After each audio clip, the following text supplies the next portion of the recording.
President Trump makes a very big announcement about the Deferred Action for Childhood Arrivals program. Hillary Clinton won't leave. And the biggest news of the day, a failed person who failed at everything is coming back for more. And no, I'm not talking about Hillary Clinton.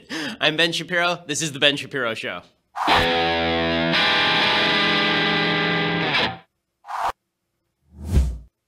Okay, that tease was too good, so I'm just going to fulfill it right off the bat. Later in the show, I'm going to rip J.J. Abrams up and down, because apparently he's coming back for Star Wars Episode 9. It will be called The Death Star Reincarnation.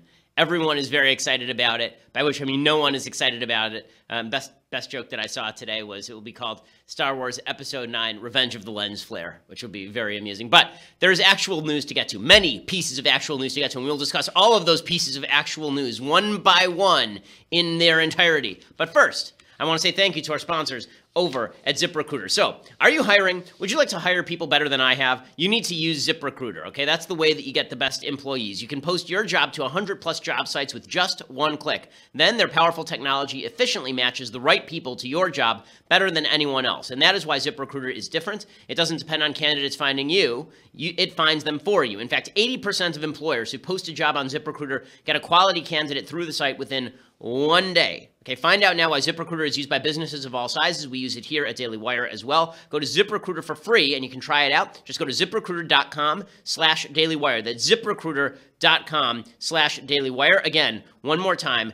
ZipRecruiter.com/dailywire. You can try it out for free, list a job for free, and you will start getting responses pretty much immediately. I mean, it's a huge crowd of people who are going to be looking for a job, and you are going to be giving it to them and getting the best possible employees. So go and check out ZipRecruiter.com/dailywire. Okay, so the big news that was just announced this morning was President Trump, in his spin to the left, has decided that it is no longer important that border wall funding be tied to the implementation of President Obama's executive amnesty.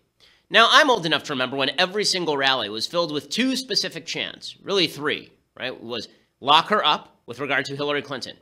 She has not been locked up. Then there was drain to swamp, drain to swamp. The swamp has not been drained. And finally, there was build the wall, build the wall. And now it's build the DACA, make Jeb Bush great again.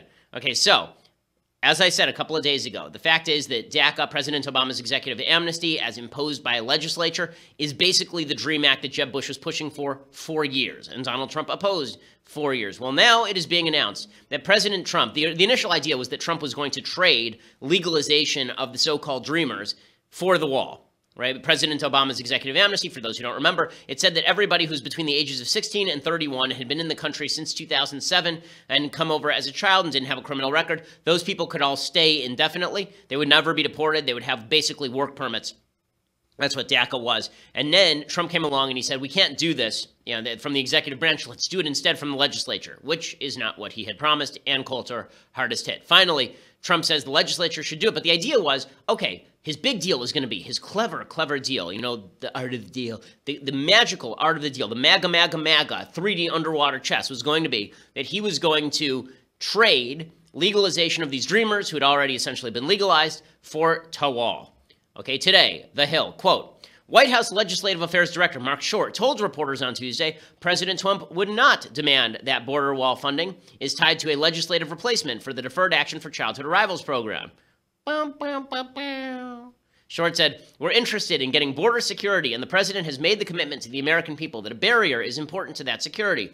Whether or not that is part of a DACA equation or another legislative vehicle, I don't want to bind us into a construct that would make the conclusion on DACA impossible. In other words, Trump wants DACA. Okay, it wasn't a trade. It wasn't a clever 3D underwater, upside down, Jedi, hungry hippos. Okay, all of this was just he wanted to make DACA great again. Okay, MACA. He wanted to make DACA great again. So if you are a Trump supporter who thinks that he desperately wants the wall, I do have to ask you at this point, are you certain? Do you think it's going to happen anytime in the near future? Because I promise you, the Democrats don't want to do that. The Democrats are perfectly happy. His new friends, the Democrats, they're perfectly happy to sit on the sidelines and sink DACA, right? They're happy to sink President Obama's executive amnesty. They don't care.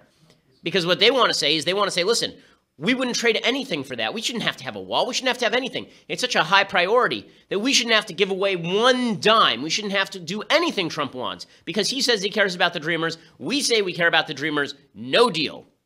And Trump, instead of pushing back on that and saying, listen, I'm happy to make room for the so-called dreamers, but we have to secure the southern border. Instead of pushing back, he's basically going, okay, sounds great. Why? Well, it has something to do with the fact that the President of the United States really likes the media coverage he has been receiving over the past week. In the last week, we have seen piece after piece, one from the New York Times, Trump, the independent president. This man is independent. Look at him, how independent he is. Ooh. And Trump really likes that stuff because it makes him feel powerful and strong. Okay, I'm happy to attribute all of this to strategery, but I need to see the strategery. And then Trump's guy says, the president is not backing off a border wall. No. The president is committed to sticking by the commitment that a physical structure is needed. Whether that is part of a DACA package or another package, I won't prejudge that today, but he's going to get that wall built. Yeah, sure, okay. As Ann Coulter puts it, we are now 8 months in, 0 miles of the wall have been built. Oh, happy, happy day. Okay, so with all of that said, this does bring up a question, and that question is, how long is Trump's swivel to the center going to last? How long is it going to last, and why is it a problem? So a lot of people have been saying Trump is an independent president. It's something new. We've never seen this before. This is incorrect. Okay, if you just want to talk about a president who broke with his party on a routine basis, we have had many presidents who have broken with their parties on a routine basis. Bill Clinton did it with Republicans. Richard Nixon did it with Republicans. Dwight Eisenhower actually did it with Republicans. It's pretty routine, actually, for Republican presidents to move against their own party. What is not routine, and where there is a difference, is that the Republican base is willing to go along with Trump on all of this. The Republican base is willing to follow Trump on all of this, right? They're willing to say, okay, well, we used to care about the wall. We used to chant build the wall. We used to chant lock her up. We used to chant drain the swamp. But as long as Trump wants it, we are happy to give it to him. We are so happy to give it to him. And this does give Trump the capacity to move to the left on a permanent basis if he wishes to. But there is one thing that is going to stop him from moving in any real significant way to the left on a long-term basis. Well, it's really two things. One is his own tendencies to knee-jerk backlash, and the other is Democrats hate the guy. Okay, their unifying factor is they must stop him from doing things. If Democrats are animated by opposition to Trump, that means the only way Trump can work with them is complete surrender. And that's what we've seen over the last week. Trump so desperately wants the good headline, he so desperately wants to, quote-unquote, get something done, that he's willing to work with Democrats. Again, if you're a Republican, if you're a conservative, if you're a Trumpster who doesn't like the establishment, you need to ask yourself, why don't I like the establishment? If you don't like the establishment because the establishment was making deals with Democrats, you don't get to complain now when when the establishment tries to prevent Trump from making deals with Democrats. Okay, this is nonsensical. But again, the thing for Trump is that Trump thrives on opposition. And herein lies the problem for conservatives. Because if conservatives try to stand between Trump and his goal, working with Democrats, guess who's going to become the target? It's going to be conservatives. So to point out how opposition-minded Trump is, yesterday was 9/11, and Trump gave what I thought was quite a good speech on the 9/11 anniversary. And here is what he had to say about terrorists. American forces are relentlessly pursuing and destroying the enemy's all civilized people, ensuring, and these are horrible, horrible enemies like we've never seen before. But we're ensuring that they never again have a safe haven to launch attacks against our country. We are making plain to these savage killers that there is no dark corner beyond our reach, no sanctuary beyond our grasp, and nowhere to hide anywhere on this very large earth. Okay, so this is all great stuff. I do like when he describes the earth as very large. That is amusing to me. But the point is not what he says here. The point is what he says next. Okay, Trump always has to operate in an oppositional universe. So Trump actually said, he started ripping his own advisors in the middle of the 9/11 speech, basically. Here's what Trump had to say. The way President Trump talked today about the enemy was very important to me, so important to me, and so refreshing to me that I sort of knuckled mine into the rope line so I could thank him for simply saying that our loved ones were murdered that day. That is the first time I heard a president since 9/11 use the term murder. And I felt it was really important to thank him for that. And he actually said something interesting to me. He said, my people didn't want me to use that word. It's Deborah Burlingame, who lost her brother on 9/11. And when Trump says things like, my advisors didn't want me to say murdered, the point here is not really a profound one. It is just that Trump operates in an oppositional universe. And that's what made him so popular in 2016, because everyone hated Hillary Clinton. We'll get to Hillary Clinton in a little while. Her new book, What Happened, is out today. And the answer is actually the bottom of the book, right? It says, what happened? Hillary Clinton. Okay, that's exactly what happened. Okay, that is the thing that happened. Hillary Clinton was a garbage candidate who lost because she was a garbage candidate. I think it's worth noting that President Trump won fewer votes in Wisconsin than Mitt Romney did in 2012, and he won the state. He won fewer votes than George W. Bush did in Pennsylvania, Wisconsin, and Michigan in 2004, right? Bush lost those states in 2004. Trump won them. That means Hillary was a garbage candidate, but what Trump did better than anyone else is he's a very oppositional guy. And so his opposition to Hillary Clinton resulted in a win for people who opposed Hillary Clinton. Well, Trump operates the same way on everything. So when it talks about his advisors didn't want him to say murdered, and so he said murdered. A good way of getting Trump to do what you want is by actually opposing what you want him to do, right? If you actually oppose him, then he pushes, then you use reverse psychology, basically. You say that you oppose all these things, and then Trump pushes back against you because Trump is oppositional in nature.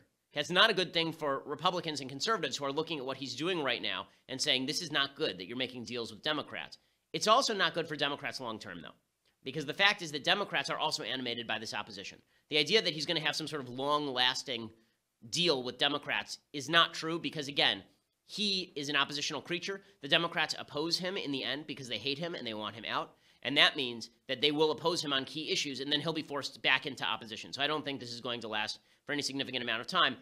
Here's an example of this. So in the aftermath of Hurricane Harvey and Hurricane Irma, the media have decided that it is vitally important to point out that they are opposed to Trump. Now, this should be a unifying moment, right? Trump's actually done a pretty good job handling Hurricane Harvey and Hurricane Irma. But the media are so opposed to Trump that they cannot even give him credit for that. Right? Democrats are so opposed to Trump that they have to rip him up and down. That's why I don't think this alliance is going to last very long. I think Trump will try to make it last, but I don't think it's going to last very long unless Trump is so driven by the headline that he decides to surrender across the board.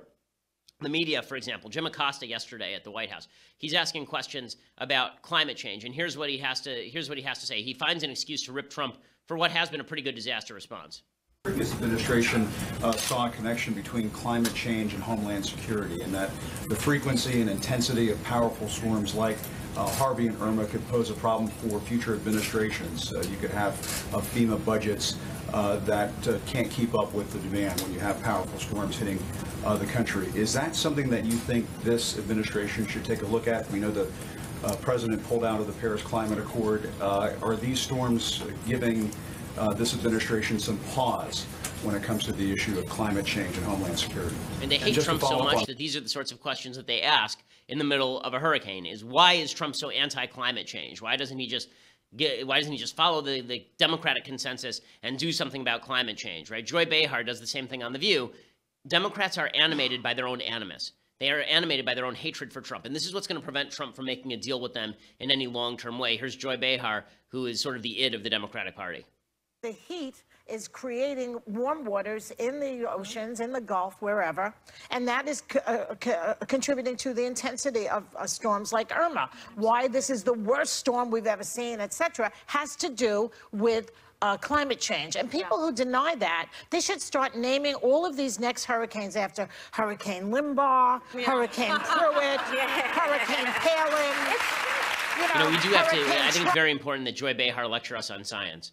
I mean, clearly, she has in many ways conquered science and somehow made it onto TV. In any case, this demonstrates the sort of hatred that she has. By the way, the National Oceanic Atmospheric and Atmospheric Institute Association, the government agency, they have said that you can't link any specific hurricane to climate change specifically. In fact, we had a very quiet period before this year in terms of hurricanes. The point here, again, is that the Democrats hate Trump so much, they're not going to make deals with him. They're just not going to make deals with him. And Trump will react to that by not wanting to make deals with them. So I think he's going to ping pong back and forth. I think that's what's going to happen. His administration is basically going to be Trump reacting to whoever hit him last. Democrats right now are being very nice to him. There will come a time when they're not so nice to him. And when that happens, he will ping pong back to the Republican side of the aisle. Then Republicans won't be able to get anything done. And then he'll ping pong right back to the Democrats. He is not forming a ruling coalition here, okay? He's not forming a new philosophy and a new ideology. Anyone who thinks he is should watch the last 6 months, where he seems to be sort of picking and choosing from the tree of issues.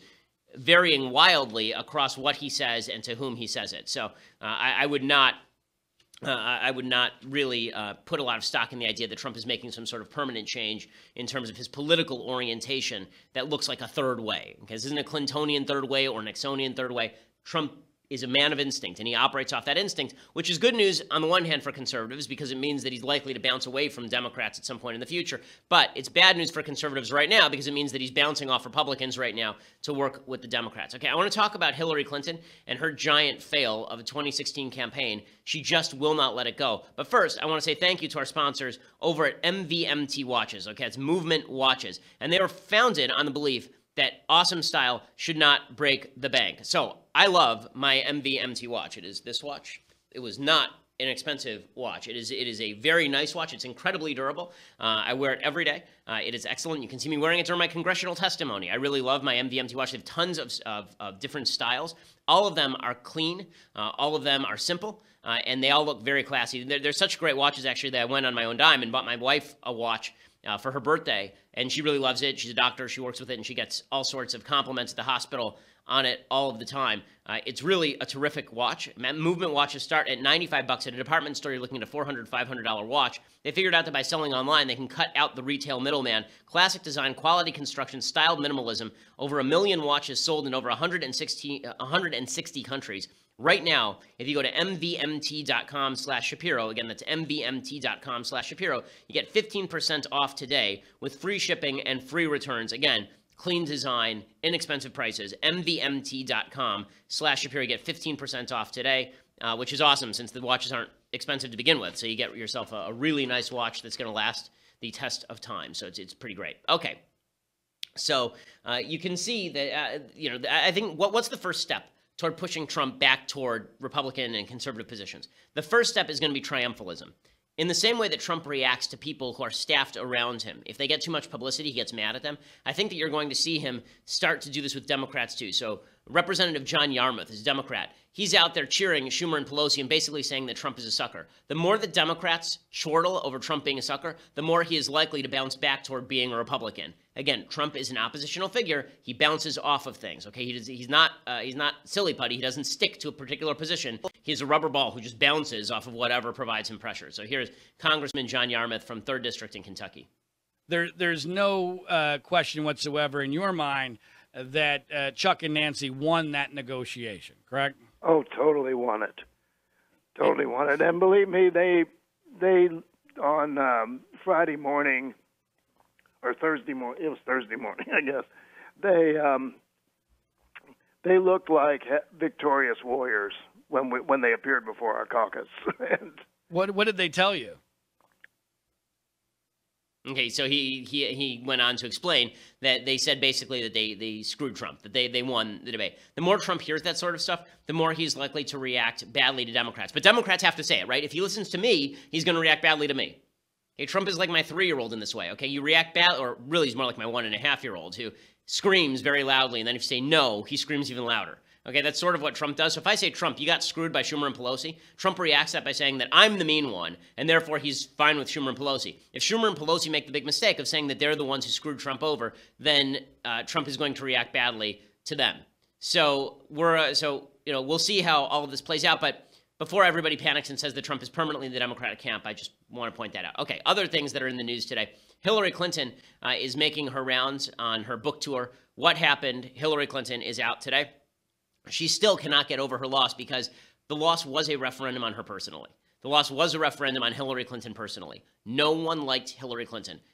I got the election wrong in terms of the result, but I did get this right. I said throughout the election that this election was not going to be a referendum on Trump. It was going to be a referendum on Hillary Clinton. That Trump was stuck between 40 and 43%, and Hillary was bouncing around between 39 and 50 because people couldn't decide whether they hated her or whether they were quasi-lukewarm on her. And in the end, it turns out that they hated her. Well, Hillary cannot accept that answer, and so she continues to trot out various explanations for why she lost. So today, she did an interview with USA Today, and she said there was a communication, and there certainly was an understanding of some sort between the Russians and the Trump campaign. She says, there's no doubt in my mind Putin wanted me to lose and wanted Trump to win.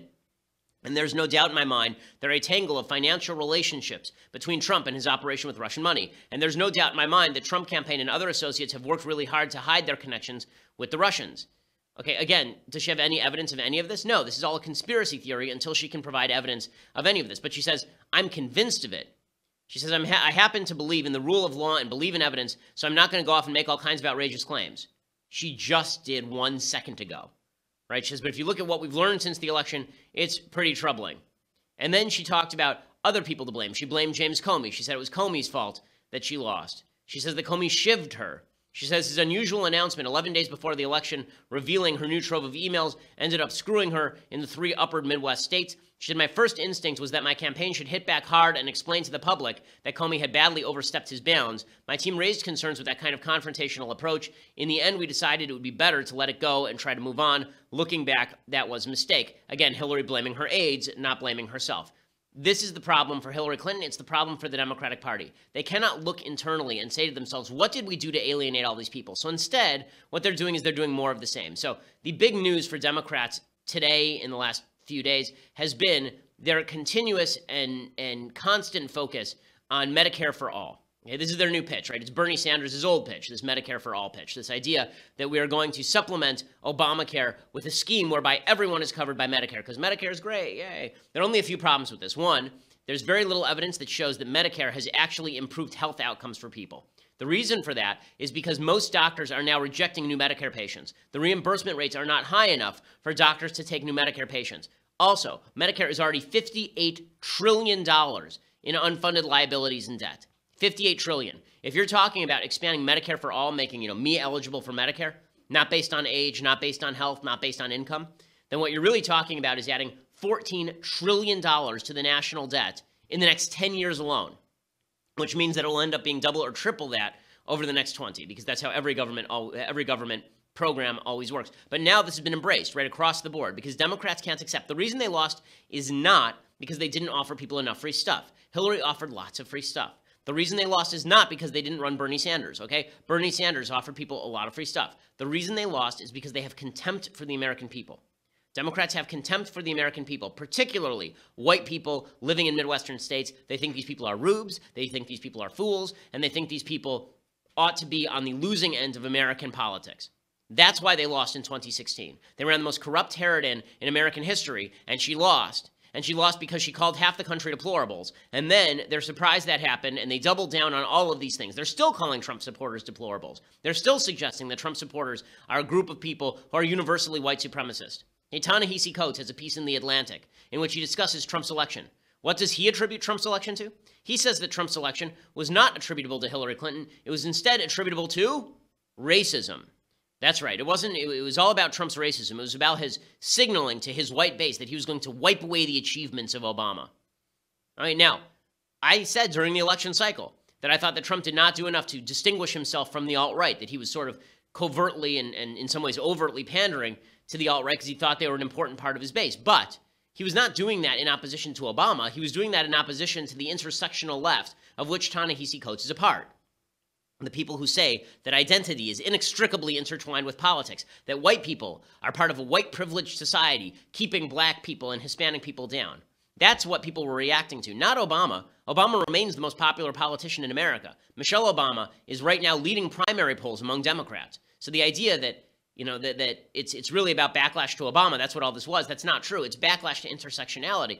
But Democrats have to find something other than themselves to blame. Because if they looked in the mirror, then they would actually have to examine what they've done wrong here. And they've done some things pretty wrong, including insulting the American people on a regular basis. Okay, so before I go any further, and I have some pretty amazing stuff I like and stuff I hate today, first, I want to say thank you to our sponsors over at LendingTree. So right now, you're looking for a mortgage. You want to buy a house, but you don't know where to get one. You just go to your friend says, oh, you know where I got my mortgage? At blank. Right? Well, the fact is that blank is not going to give you as good a mortgage as LendingTree. LendingTree, their customers on average save $20,000 over the life of their loan. You go to LendingTree, you put in all the information about the property, it takes you like 3 minutes, and then you'll start getting competitive bids right in front of you, explaining what sort of mortgages are available. It's like shopping for flights online, except you're shopping for the best mortgage rates available. If you're not sure you have the best deal, you should go to lendingtree.com/Ben. That's lendingtree.com/Ben and check it out right now. This is not something you want to mess around with. I mean, mortgages are an enormous amount of money, and it doesn't matter to you right now that it's $20,000 more or less on the mortgage. It'll matter in terms of what you're paying on a monthly basis, particularly over the life of the loan. Right now, by the way, there's a good chance that your bank is already on LendingTree's network of over 400 lenders. Why not compare and make sure that you're getting the best deal? Right now, lendingtree.com/Ben. Go over and try it out today. LendingTree LLC, NMLS number 1136. Terms and conditions do apply. Make sure you're getting the best mortgage deal. And again, use that /Ben so that they know that we sent you. Okay, so because the Democrats can't accept that they lost, they continue to trot out Hillary Clinton as some sort of tragic figure. And some of it's really funny. So according to USA Today, there are poignant moments in her book, particularly as she describes trying to get through the first days and weeks after the election. The suit she had chosen to wear for her victory speech, white, the color of the suffragettes, stayed in the garment bag. You remember when she wore the white suit at the convention. For the concession speech the next morning, she wore a gray and purple suit she had planned to wear on her first trip to Washington as president-elect. Purple, the color combination of red and blue, was designed as a subtle tip to bipartisanship. Okay, I still do get a kick out of the fact that she's not the president. You know, and whatever I think of Trump and how he is behaving lately and how he is legislating, I am very happy she is not president. She says, on Inauguration Day, watching a rival she had warned was a threat to the nation being sworn into the job she assumed would be hers, she focused as she walked down the west front of the Capitol on breathing. In, out. Scream later, she told herself. I'm sure she did, and I'm sure she hurled a few lamps and such. So, just amazing. She says, what makes me such a lightning rod for fury? I'm really asking. I'm at a loss. Well, that you're super corrupt, and that you are super rehearsed, and that you are incredibly partisan, and that you think half the country is filled with terrible people. That, I think, is probably the problem for Hillary Clinton. And when she's speaking with Democrats, she basically admits as much. So she was on the Pod Save America podcast earlier today, and here's what she said. Okay, she was asked about Putin and the association with Trump. Apparently in the book she says, quote, Trump doesn't just like Putin, he wants to be like Putin. Put down dissenters, repress minorities. He dreams of Moscow on the Potomac. Right? She writes this in her book, Moscow on the Potomac. That's what Trump is dreaming of, which is a wild exaggeration. Okay, everyone keeps saying Trump is a fascist. Trump hasn't gotten anything done or imprisoned anyone. Legitimately, the biggest problem with Trump right now is that nothing is happening. And then he's caving to Democrats. So it's hard to claim that he's a fascist when at the same time he's cutting deals with Chuck Schumer and Nancy Pelosi. But here's what Clinton said. She said, yes, I'm really happy to say that to the three of you because you have influence and you have reach. Look, I wrote this book to try and come to grips with what happened, but also to sound the alarm about what I think could still and may well happen. I think Trump, left to his own devices unchecked, would become even more authoritarian than he has tried to be. Also, remember the right wing aided and funded by Mercers, Koch brothers, etc., is very serious about calling a constitutional convention. Okay, the Koch brothers, by the way, are libertarians. They need 34 states. Last I checked, they were at 28 or 29. This would be the convention of states pushed by people like Mark Levin to check the power of the federal government. But she doesn't understand that the convention of states has nothing to do with Trump. The convention of states was moving long before Trump. There are a lot of people who support a convention of states, like me, who are not advocates for the president, particularly when he does things that are wrong. She says, part of their gerrymandering is to control state legislatures, elect Republican governors, call a constitutional convention. If you get really deep into what they are advocating, limits on the First Amendment, no limits on the Second Amendment, limits on criminal justice. I mean, there's a very insidious right-wing agenda. Limits on the First Amendment? Who's talking about limiting the First Amendment? It's the Democratic Party, Hillary Clinton, who has talked about things like hate crimes laws, hate speech laws, things like, let's make sure that if you are an LLC, you can't spend money on politics. She says, when I say that he doesn't just like Putin, he wants to be like Putin, I'm not saying he's going to start killing journalists, but I am saying he likes the idea of unaccountable, unchecked power. Okay, Hillary Clinton saying this, people who like the idea of unaccountable, unchecked power, yeah, Hillary, we all know why you lost. And this, again, is why everyone thinks that 2020 is going to be a referendum on Trump. We'll find out. It depends on who they nominate. Okay, everyone talks about Trump being low in the opinion polls. Bottom line is, really, really depends on who the Democrats nominate. And if they think that they can run the same campaign they ran in 2016 and just add single-payer health care, they are desperately mistaken.